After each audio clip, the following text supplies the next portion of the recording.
I'm okay. I'm fine. Kincana. Kincana. Teng neng neng neng neng. Ku menahan rasa sakit. Rasa sakit. Few moments later.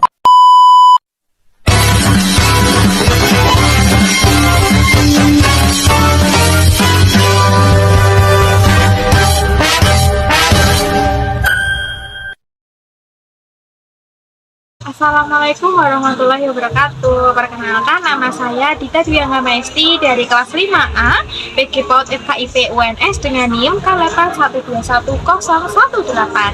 Nah, di sini saya mohon izin untuk membuat video terkait dengan mata kuliah kreativitas anak usia dini. Nah, kan nanti kita sebagai mahasiswa PG PAUD FKIP UNS akan melanjutkan setelah lulus dari sini, kan kita bakal menjadi seorang guru nih ya teman-teman semuanya. Nah, sehingga ketika nanti kita menjadi seorang pendidik, kita perlu menentukan sebuah pembelajaran yang tentunya efektif dan HOTS untuk dapat meningkatkan kreativitas anak. Nah, gimana sih caranya kita membuat pembelajaran atau kegiatan pembelajaran yang memang menunjang sarana dan prasarana dan juga menunjang aspek-aspek perkembangan anak agar tujuan yang kita tentukan. Nah, selanjutnya kita akan melihat bersama bagaimana sih langkah-langkah kita akan menyusun kita ya nantinya sebagai pendidik untuk menyusun sebuah kegiatan pembelajaran sehari yang dapat membantu untuk meningkatkan kreativitas anak dan tentunya dengan cara-cara atau dengan metode yang betul, yaitu dengan mengintegrasikan HOTS ke dalam pembelajaran sehari-hari seperti itu. Yuk kita cek. Nah, jadi langkah-langkah untuk kita membuat suatu kegiatan pembelajaran yang efektif dan tentunya pembelajaran dengan tujuan HOTS, yaitu yang pertama, kita harus mengidentifikasi tujuan dari pembelajaran HOTS itu seperti apa. Apa yang ingin kita capai, apakah kemampuan berpikir kritis anak, ataukah analisis, atau kreativitas anak. Nah, yang kedua tentunya kita harus memilih suatu tema dan topik yang menarik dan relevan untuk anak usia dini, misalnya alam, binatang, atau profesi. Nah, selanjutnya yang ketiga yaitu kita harus merencanakan sebuah kegiatan yang tentunya mendorong anak untuk berpikir kreatif, misalnya dengan meminta anak untuk membuat sebuah karya seni atau memecahkan sebuah masalah dengan solusi yang mereka temukan sendiri. Nah, nanti untuk masalahnya juga anak bisa mencari sendiri. Kira-kira apa ya?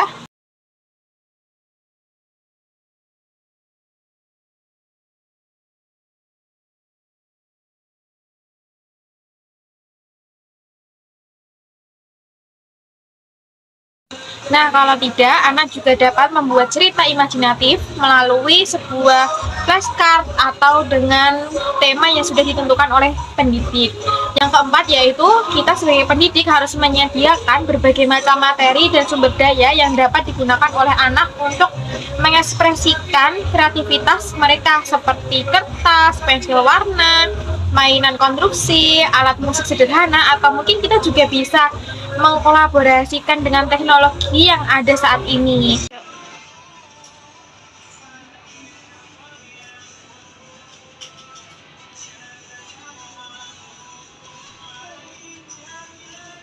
Selanjutnya yaitu yang kelima, kita dapat memberikan kebebasan kepada anak untuk bereksplorasi dan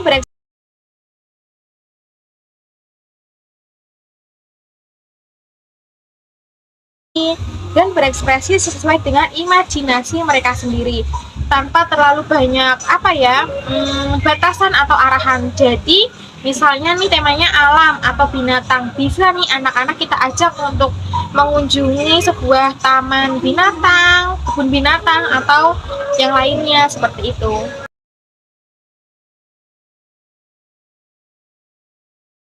Nah, untuk selanjutnya yaitu yang keenam, dapat kita sebagai pendidik memberikan sebuah dukungan atau pujian pada saat anak menunjukkan kreativitas mereka dalam kegiatan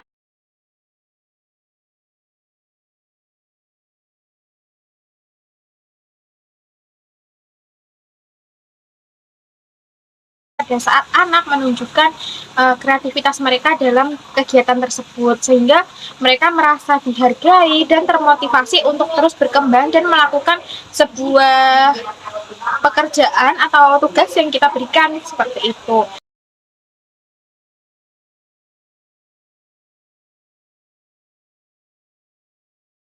Nah, untuk yang ketujuh yaitu kita sebagai pendidik harus melakukan sebuah evaluasi hasil dari kegiatan pembelajaran, sejauh mana kegiatan itu mampu menunjukkan kemampuan berpikir anak, terus menunjukkan kreativitas anak.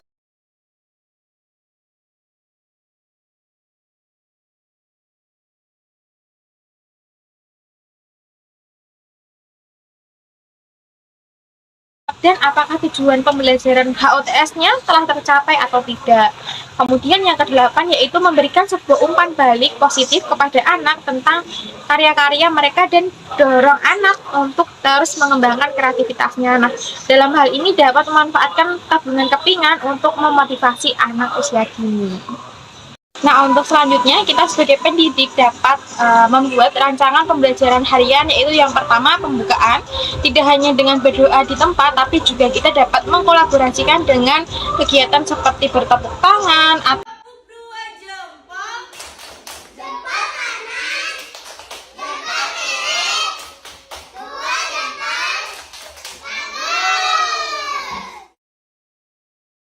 atau sekedar senam meringkas untuk mengasah fisik motorik anak.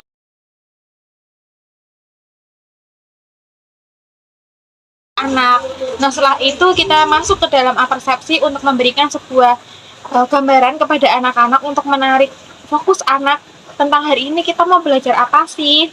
Kemudian masuk ke dalam kegiatan inti dengan dapat tidak hanya menggunakan LKPD, karena kan juga sekarang udah teman-teman zamannya udah semakin berkembang ya. Jadi tidak hanya menggunakan LKPD, kita juga dapat memanfaatkan teknologi yang ada, atau kita juga dapat menggunakan sebuah sarana atau prasarana yang ada di sekitar.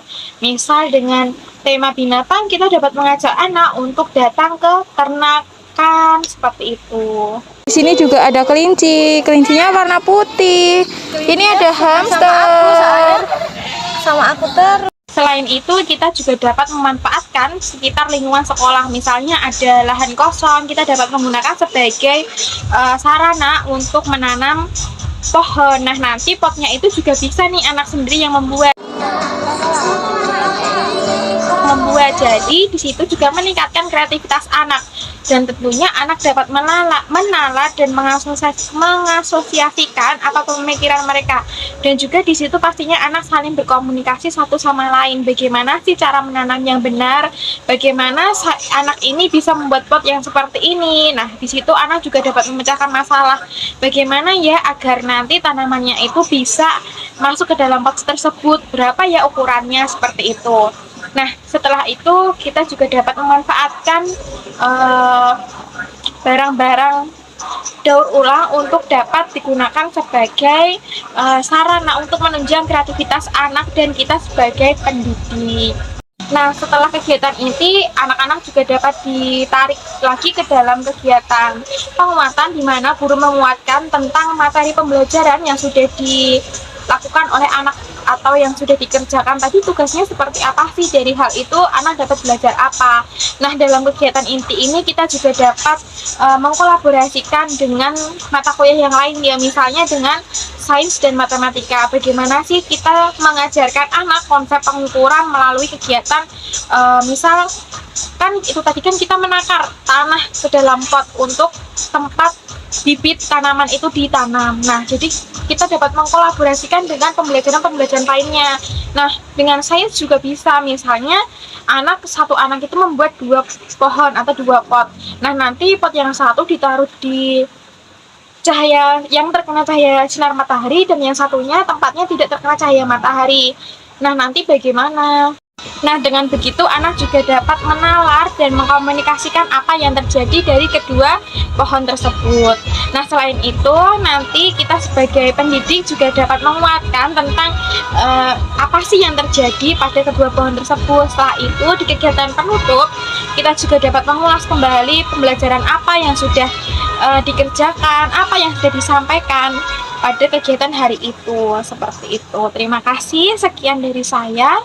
Wassalamualaikum warahmatullahi wabarakatuh. Mohon maaf apabila terdapat kekurangan dan kesalahan dalam penyampaian saya.